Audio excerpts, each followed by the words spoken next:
Hola, bienvenidos a vuestro café número 130. Hola, Anita. Hola, Toño. Qué elegancia. ¿Qué? ¿Cómo? La prosopopédica. Ah, prosopopédica, sí. Bueno, vamos con las cosas. La ley estatutaria de la JEP es un hecho, es un punto para la paz. Y la extrema derecha resiste, de todas maneras, a punta de valeriana. Les tenemos nuestra opinión sobre el escándalo de la echada de Daniel Coronel de semana y los desarrollos de las denuncias del New York Times.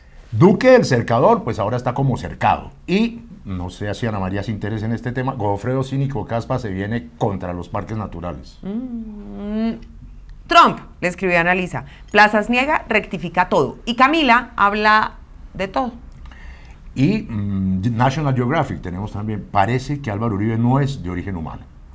Pero antes, los titulares. Presunto origen inhumano de Uribe. ¿Es reptiliano?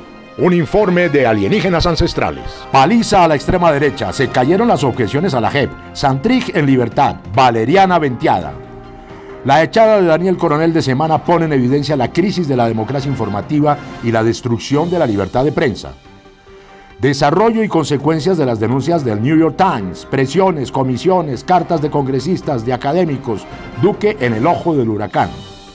Plazas niega, inaugura rectificación prepago. Godofredo va por la destrucción total de los parques nacionales. Bueno, Anita, no se sabe qué es más noticia. Si la consolidación de la JEP, visto que las objeciones no fueron aprobadas, o por el otro lado, la derrota del uribismo básicamente en las Cortes, Consejo de Estado, Corte Suprema, Corte Constitucional. Sí, cayeron las objeciones y Santrich resultó favorecido, pero claro, es de esperarse que el uribismo acuda a otra de sus armas innobles para tratar de destruir la paz. Y al presidente Duque le va a tocar a regañadientes, y ya lo dijo de manera ladina, firmar la ley estatutaria de la Justicia Especial para la Paz. La crónica roja de esta semana con el Chichimarenco. Herda, tronco de tremenda atacada de burro doble de Uribe y su combo en el poder absoluto del rey de la potra Zaina.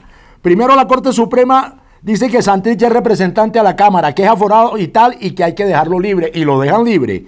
Que chao gringo y que solo la Suprema lo puede juzgar. Bueno, pero como a ese man no lo han soltado cuando ya lo están recapturando, uno nunca sabe qué cuarto bate van a sacar. Pero Uribe y Duque, ese primer golpe, de una les cae un jab después de izquierda en plena nariz, con la caída de las objeciones a la JEP en la Corte Constitucional. Dos guarapazos, dos hipotazos contundentes a esa gente que se cree que puede manejar el país con el guante. ¡Que va! El Consejo de Estado respaldó la investidura de Santrich. La Suprema lo va a juzgar y la Constitucional les tumba las objeciones. Están en nada, llevados, pailamocha, severa paliza a la extrema derecha. Por eso es que andan con el rollo de su conmoción interior, la que ya deben tener, de su constituyente y de crear una sola corte de ellos y para ellos. ¿Y qué tal la aritmética de Macías, el jefe del Congreso? Que se devuelva a su primaria, que le enseñen a sumar porque él solo resta. Y de afuera lo siguen presionando para que no vuelva ñeca la paz. A Duque le va a tocar firmar la ley estatutaria de la JEP con carepuño. Y hasta los godos como que se le están saliendo de la francachela. Solo le va a quedar Uribe y la Paloma Torcaza. ¡Jopo de lío! Busaca tu charco, Babillón, búscalo. Parece que es una sola persona que quiere demencialmente acabar a un país. No va a poder hacerlo. A otro perro con ese hueso. Después de la doble derrota de Uribe y sus buenos muchachos, una tractomula llena de agua saborizada con concentrado de valeriana se agotó en el Congreso. Estaban en lo que les gusta, en la conmoción interior, y parece que el consumo fue vía intravenosa, de tal manera la depresión. Oye, Ana María, ¿será que este es el principio del fin de esa cosa que ha pasado, que Uribe se las gana todas? ¿Será? Más bien vamos a la refrescante inteligencia superior. Algunas voces han tratado de señalar que es una derrota, que por qué presentó el presidente las objeciones, que se desgastó. No, señor.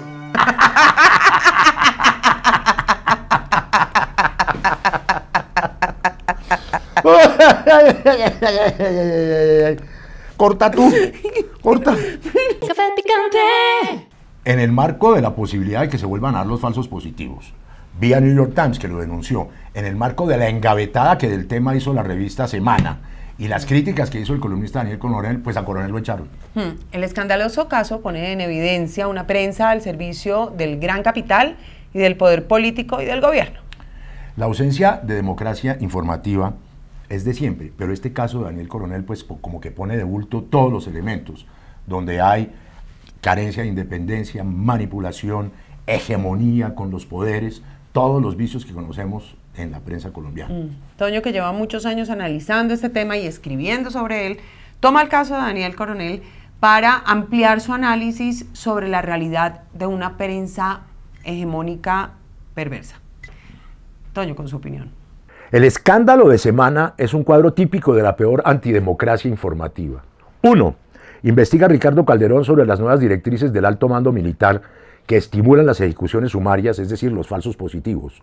2. El gobierno interviene indebidamente con visitas de funcionarios y la revista decide engavetar la investigación. Censura previa. 3. El New York Times publica el asunto. 4.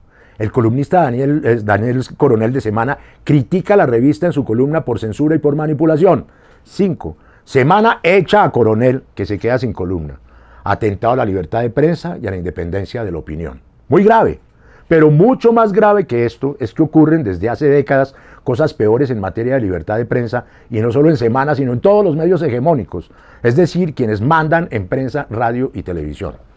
Aunque desde hace un siglo por lo menos la prensa colombiana siempre ha estado informativa e ideológicamente al lado de los poderes y de los partidos, de la guerra y de la confrontación como actores del conflicto sin armas, pero con cámaras y micrófonos, la apropiación de los medios por parte del gran capital industrial y financiero desde hace unas décadas acabó de ahorcar la independencia.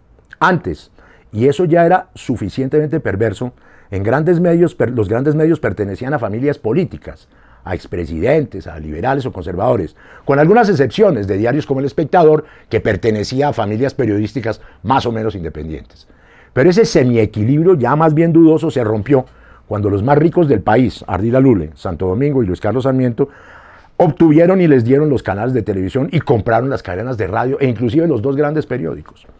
De inmediato se estrechó el cerco contra la independencia y se dispararon los vicios y violaciones a la libertad de prensa. Manipulación, posverdad, invisibilidad de sectores, unanimismo, censura, medios al servicio de los gobiernos, de los poderes, de la guerra, de las mafias, represión interna, persecución, autocensura, exilio y desde luego, paralelamente, asesinato de centenares de periodistas en los últimos tiempos, la mayoría independientes. Ese ha sido el caldo de cultivo del definitivo empoderamiento de una prensa que no es cuarto poder, sino que es el poder total. Perversiones tan agresivas e irresponsables como hacer aparecer la opinión de los dueños, lo que piensan, empacada en forma de noticia, adornadita, o de frente alinearse con actores armados, por acción o por omisión, como lo hicieron con los paramilitares. La poca democracia informativa que quedaba encajó el golpe definitivo del poder económico, medios con una idea única y con engañosas expresiones de libertad aparente y de supuesto equilibrio. Libertad de empresa, más que libertad de prensa, y ni hablar de independencia. Doble negocio, el producido por los medios y el negocio de hacer parte del poder para servirse de él de manera clientelista en términos de apoyos electorales o de inversión publicitaria de la pauta del Estado. La prensa no es que esté al servicio de la hegemonía política o del gran capital, es parte actuante de esa hegemonía y de ese gran capital. Es un negocio político-económico que de frente excluye, que miente todos los días. Y volviendo a lo de Semana, pues la estocada final se veía venir, desde cuando la mayoría accionaria cayó en manos de otro grupo económico, el de los Gilinski de Cali, socios financieros del uribismo. Gobierno y ellos ordenaron engavetar la investigación y no aceptaron las críticas de Coronel, quien fue echado. Faena redonda de desinformación, censura y represión. ¿Patearon la lonchera? De pronto, parece por la retirada de seguidores y suscriptores de la revista, que es un mínimo castigo ante tamaña burla a los lectores. Lo poco que les queda de respetabilidad periodística lo echaron por la borda. Y más grave aún que la censura y la echada de Coronel, la desfachatez del gobierno que va a los medios a manipular y censurar. El señor Jorge Mario Isman, allá estuvo en Semana, que esconde los hechos, que invita a Palacio para censurar también, en contravía de su deber, que es garantizar la libertad de prensa. Se cierra el cerco de extrema derecha contra la libertad de prensa, la independencia y la honorabilidad. Yo personalmente nunca creí que el sometimiento al uribismo fuera de tal tamaño en Semana, pero ahora sí lo es. Y es de suponer que Uribe y su gobierno en cuerpo ajeno deben estar felices reclamando la cabeza de coronel como un triunfo de su poder autoritarista. Lo que en realidad es una bomba contra la libertad de prensa, una barbaridad dictatorial. Ya la democracia colombiana se reduce a hacer elecciones no pocas veces cuestionadas. Democracia restringida, aparente. Y en materia de democracia informativa, pues nada. O bueno, sí, los medios alternativos en muy gran crecimiento, las redes a veces también censuradas por el capital. Nos va a tocar informarnos sobre nosotros mismos en la prensa internacional. A ese nivel nos han llevado los liberticidas, los amanuenses. Ocultar la información sobre los crímenes de Estado es un acto de complicidad que también es criminal. Eso quisieron hacer el gobierno y Semana. Claro, se les atravesó el New York Times. Y ya vendrán seguramente las explicaciones chimbas, los acomodamientos y las nuevas manipulaciones. Estamos entre la dictadura mediática y el estado de opinión de Uribe. Si no se construye una democracia informativa en este país, jamás habrá una democracia participativa. Toda esta historia de Semana y las sucias manipulaciones con el poder son apenas la punta del iceberg que visibilizó el New York Times. Tras el escándalo y las reacciones más bien equívocas y tibias del gobierno, pues se tocan unas fibras súper sensibles. Por ejemplo, los casos de generales implicados en delitos de lesa humanidad. Y ascensos cuestionados y la institucionalización de los crímenes de Estado contra el derecho internacional humanitario. Presiones internas entre las propias fuerzas militares, 79 congresistas gringos que denuncian y ponen contra la pared al gobierno. Un todo complejísimo de estos últimos acontecimientos del país que analiza Ana María y los desbroza para que les queden bien claritos. En cualquier democracia del mundo, una alerta de que posiblemente se estén cometiendo crímenes de Estado revolcaría completamente el país y especialmente el país político. Pero aquí la única cabeza que rodó fue la de Daniel Coronel. La reacción del gobierno ante el informe de Human Rights Watch y la nota del New York Times que alertan sobre posibles ejecuciones extrajudiciales, conocidas como falsos positivos, fue la de apagar el incendio mediático. De entrada, retiró la directiva que suscitó el debate. Luego nombró una comisión de 3 notables para que investiguen y además mandó al canciller Holmes Trujillo a explicarle a la junta editorial del New York Times qué es lo que está pasando. Pero aunque la Procuraduría abrió una investigación para determinar eventuales responsabilidades frente a la directriz mencionada en los informes, en el informe y en el reportaje, el ministro de Defensa sigue incólume. Y peor aún, la lista de militares en espera de ascenso también, con todo y que 9 de ellos han sido señalados de estar involucrados en esos hechos, según los informes. No es la primera vez que militares cuestionados son reconocidos con honores por el Estado colombiano, pero esta vez la situación supone una dimensión particular.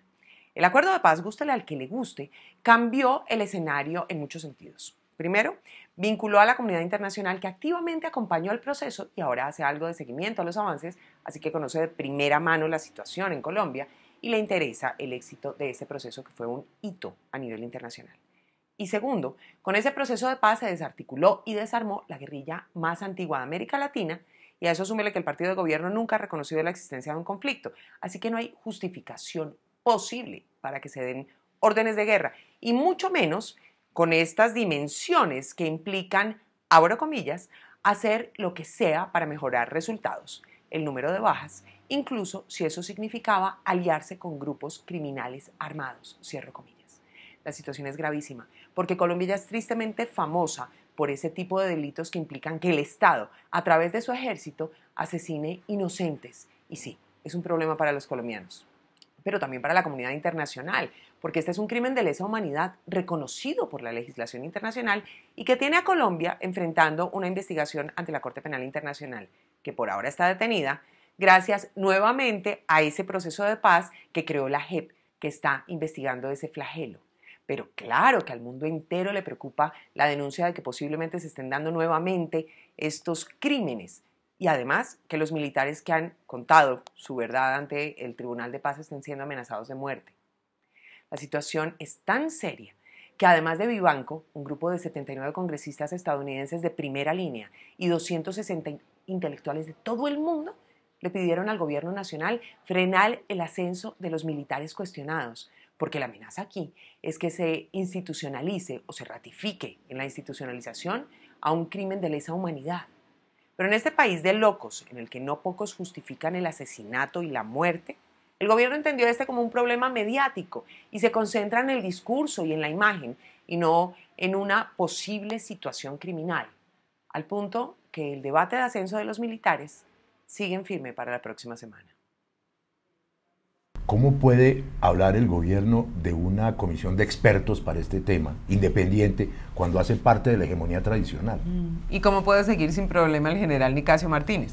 Y Duque, que decía, Ana María, que el New York Times era un ejemplo a seguir. Ahora hágame el favor. Mandó, ¿sabes a quién? Tú lo sabes. Al canciller, al mensajero Holmes, a lagartear, porque fue una lagarteada ya con el New York Times. Me imagino lo que le diría. ¿Sí? Como si eso sirviera en un medio serio y no amarrado. Y a propósito del alto mando, hay una nueva estrategia, hay una nueva figura dentro de las fuerzas militares, se llama exactamente la rectificación prepagada. Con ustedes, para que entiendan esto, el coronel Plazas Niega, que esta vez le hace honores más que nunca a su segundo apellido. Plazas Niega. Niega. Niega.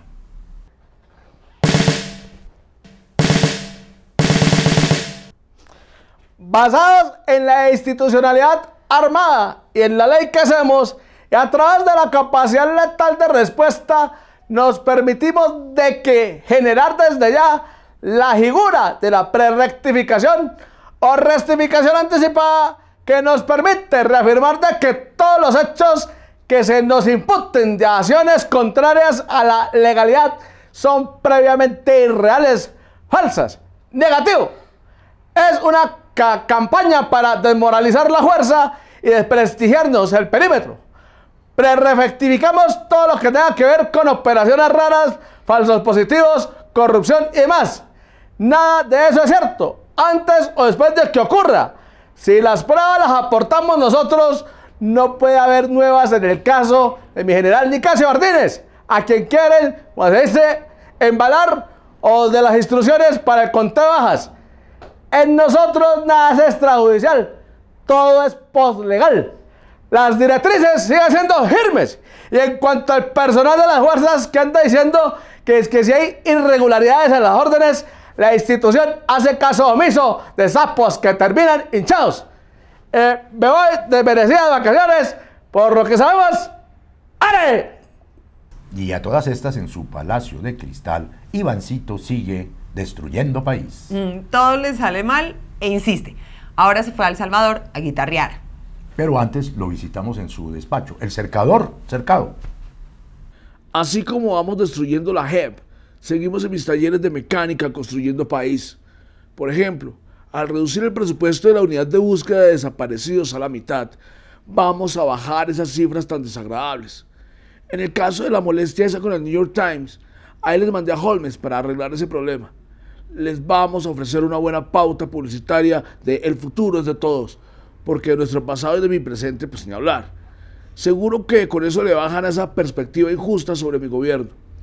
Como ya solucioné todo el problema nutricional, por eso voy a sacar a Colombia del programa de alimentos de la ONU.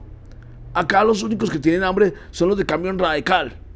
Y a quienes andan diciendo que el que está cercado soy yo y no Maduro, pues a mí me encantan las cercas, o si no, pregúntenle a la Forí. Me voy a ir unos días al extranjero a llevar saludos de Andrés, pero les dejo con funciones presidenciales al ministro de Defensa Botero. No lo dejen decir pendejadas peligrosas. Ahí les dejo la crisis. Chao, ya vuelvo. Se me olvidaba. El New York Times es un pasquín castrochavista. Me lo confirmó María Fernanda Cabal. Y la Cabal hartando guaro en el Congreso de gloria y de poder. Como el Minguerra Botero, que se quedará 2 días en la presidencia. A mí me parece un error. ¿Por qué no dejan de una vez a Rito Alejo del Río, el presidente encargado, para que se encargue del platanal? ¿El platanal? ¿Por lo de Urabá? A saber. Bueno, démosle paso a Camila Estefanía Pardo Cuellar y compañía, nuestra politóloga de la Universidad de los Andes, que se ocupa del tema de los problemas internos de la FARC y temas conexos. De todo. Oli. Oli. Una de las cosas más importantes que me enseñó mi papi, y además después lo pude corroborar cuando salí de la U, es que la política tiene su propio lenguaje, sus normas, como unas cosas especiales. Y entonces uno viendo la realidad nacional, pues es obvio que alguien de muy buena fe le dijo a Iván Márquez y al Paisa y a esa gente que la primera regla en política es divide y reinarás. Sí, pero también es obvio que se los dijo un liberal, porque se les olvidó aclararle que era divide al otro y reinarás. O sea, en serio, ¿cómo se les ocurre irse a ellos adentro, pelear con los amiguitos? Si no van a llegar a ninguna parte, si no, miren lo que le pasó a César Gaviria. O sea, en serio. Talento, historia, geografía, gimnasia, recreacionismo y todas esas dotes en una sola, en Camila. Y ahí viene la continuidad que desde el universo paralelo del fascismo local viene Godofredo Cínico Caspa, el gorgojo ese asqueroso. Una cochambre, ¿no? Total. Así es, en magistral pieza, en un panegírico absolutamente fascinante, plantea premonitoriamente lo que le va a pasar al país, que los parques naturales los va a acabar el empresariado y lo van a permitir. Siga inmundicia. Nuestro presidente eterno puso el dedo en la llaga de esa vagabundería que son los tales parques naturales, a donde la gente de bien no puede entrar porque es que son de uso privativo de indios, labriegos, partizambos, negros, cocaleros y demás subversivos y terroristas. Hay que meterse con tropa y autodefensas y plata a todos esos reductos de la criminalidad, donde además habitan culebras y peligrosas fieras que hay que erradicar cual coca. ¡Muerte al jaguar! Eso no sirve para nada. Y la naturaleza salvaje sin domeñar no produce un peso. Hay que meterse no solo al Tayrona, como dice Uribe, sino con retroexcavadoras, motosierras y aplanadoras a todas esas horas que están para el negocio de nuestros grandes empresarios, como mi doctor Sarmiento, que ya coronó la altillanura, para que en lugar de ceibas improductivas, llenemos esas tierras bárbaras de palma africana y caña y de trabajadores tercerizados y sometidos, no de indios rebeldes. Y está el negocio del agua para embotellarse. ¿Se imaginan la plata que puede darle a Ardila el Guaviare envasado o el Amazonas con gas? Hay que llenar todo eso de hoteles, de resort, de moteles, de conjuntos, de anapoimas. Hay que meterle a esa porquería de monte atracciones mecánicas, toboganes, zonas de comida, supermercados y centros comerciales. Y desde luego arrasar con todas esas selvas y bosques que solo sirven para que se escondan los fascinerosos y sus cómplices. No me vengan con el cuento de la farsa, es el calentamiento global. Eso es un invento de Petro y los comunistas para detener el progreso, para evitar que traigamos todo el coltán y el oro necesario para el desarrollo de este platanal y el enriquecimiento de los Estados Unidos. ¡Viva Trump! No veo el día en que esas zonas pobladas y llenas de corporaciones y multinacionales se alcen altivas chimeneas como refinerías de petróleo y de biodiesel, con minas a cielo abierto de carbón, zonas liberadas llenas de turistas, de contemporáneo plástico, que no exista más la tal frontera agrícola sin una sola planicie hasta el Brasil, repleta de transgénicos, y que el civilizador humo se perciba como símbolo de progreso y negocio. Autopistas de Odebrecht, infraestructura es lo que hay que poner allá. Que Enrique le meta al Transmilenio al Tuparro, además de abolir todos esos parques llenos de micos y guacamayas.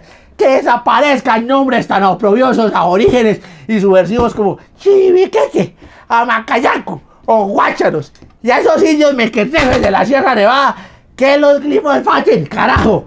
¡Ánimo, Uribe! ¡Madre tierra! ¡Su madre! Ana María, Godofredo es el último de su especie no renovable. ¿Será que sobrevive? Quedan muchos. ¿Sí? Que el calentamiento global los zancoche. Pero bueno, para quitarnos este mal sabor de boca, invitamos a nuestra psicoterapeuta Analisa. Le escribió Trump. Nunca la habíamos visto tan alterada. Lo más suavecito que les dijo fue ampón mental. Adelante, Analyze. Uy, me escribe Donald Trump, qué deshonra recibir carta de semejante bárbaro. Entonces, a ver qué dice.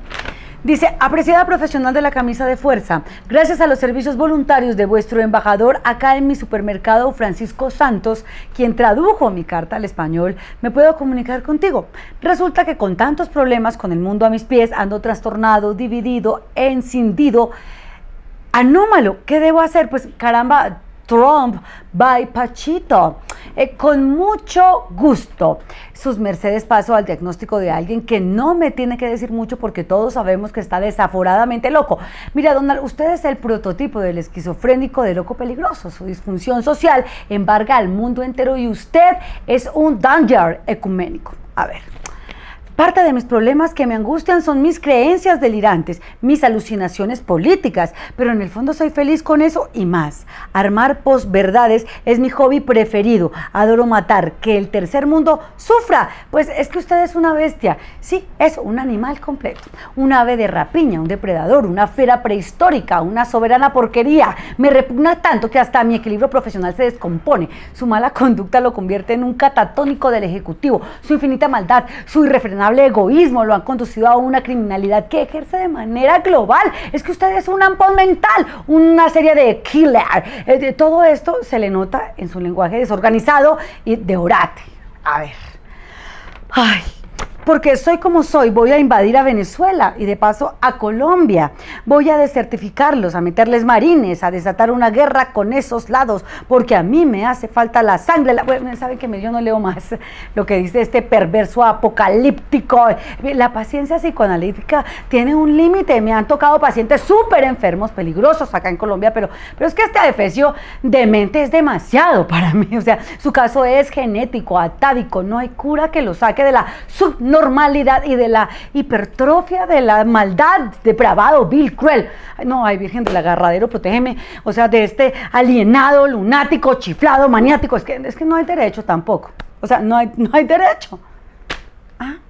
Yo creo que después de esto no le dan visa. ¿Los alienígenas necesitan visa?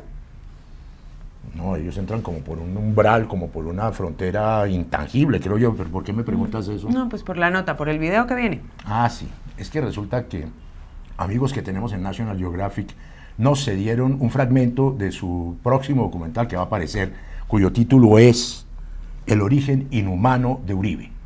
¿Reptiliano? Veamos. Según los alienígenas ancestrales, se ha podido comprobar que Álvaro Uribe no es humano. Aunque muchas personas que lo critican lo saben desde hace mucho tiempo, se publicará en National Geographic Civilization un documental en el cual se podrá ver cómo Uribe descendió de un ovni en la época de las cavernas, proveniente de una terrible estrella negra.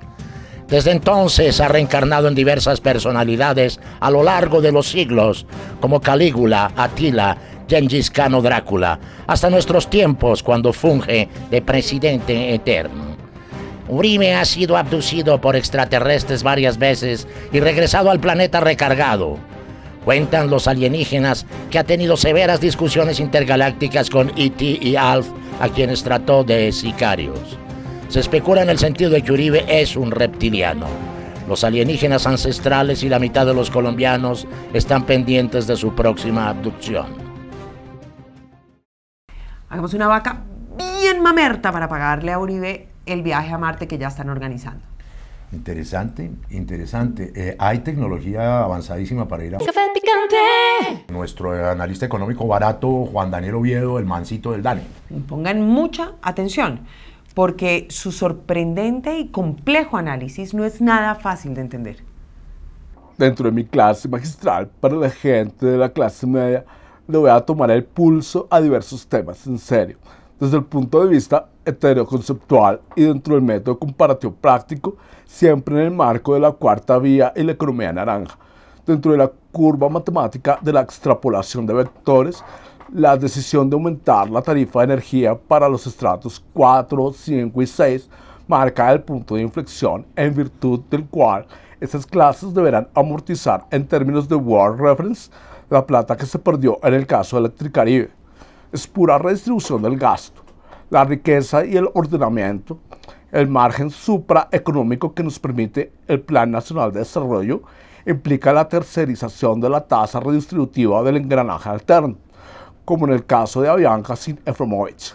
En síntesis, la economía sobrepasa el color naranja y va hacia el saldo en rojo, pero tranquis, inversionistas millennial y emprendedores de bolsa. A pesar de la recesión de la inflación tributaria, vamos re bien full. Este fue un análisis barato de Oviedo para Café Picante. Gracias, Gomelín. qué nivel? Café Picante. Bueno, a nuestro habitual crowdfunding de la Vaki, que ustedes conocen, que mensualmente pues es una manera de colaborar para que podamos subsistir, ahora tenemos otro. El habitual son dos, se llama Patreon. Los datos están acá, en una nota al lado aquí en el Café Picante en YouTube. Van a poder ustedes ver todo lo que aparece allí para que nos puedan colaborar. Es un crowdfunding un poco más amplio, internacional. Ahí está. Y evidentemente pues tenemos nuestra Vaki de siempre, tenemos SAS, Bancolombia. Bueno, y al que nos, PayPal, sí. a todos los que nos ayuden con 70,000 pesos o más, les vamos a estar mandando autografiado Antoniología, crónicas y reportajes que ha escrito Antonio a lo largo de buena parte de su carrera profesional. ¿Y qué está más chévere? Bueno, pero déjenme, yo le doy las gracias a todos los que nos han ayudado hasta ahora, porque es gracias a ustedes que podemos hacer este programa. Sí. Jorge Cure, Martín Fabiano Campo, Alexander Ortiz, María Claudia Cuervo, Steven Zamboní, Ana María Puerta, sí. Humberto García Aldana, Mónica Valencia, Edgar Villarreal, Jorge Fabián Hernández, William Gratz Bonilla, Flor Marina Castellanos, Patricia Aristizábal. Patricia Aristizábal, especialmente, enormes gracias. Un enorme abrazo allá en Armenia, Quindío, una buena amiga del Café Picante. Pero además tenemos más amigos de Café Picante. Piedad Arboleda. Piedad Arboleda, que todos los meses está con nosotros. Se va a abrir una posibilidad en la Vaki para que automáticamente quienes quieran colaborarnos todos los meses lo hagan automáticamente. Maravilloso. ¿Qué más? Gonzalo Hermosa y Mario Correa Tascón. Gracias. Toda esa gente. Entonces ya saben, Vaki y ahora Patreon. Nos vemos la próxima semana. Chao. Shut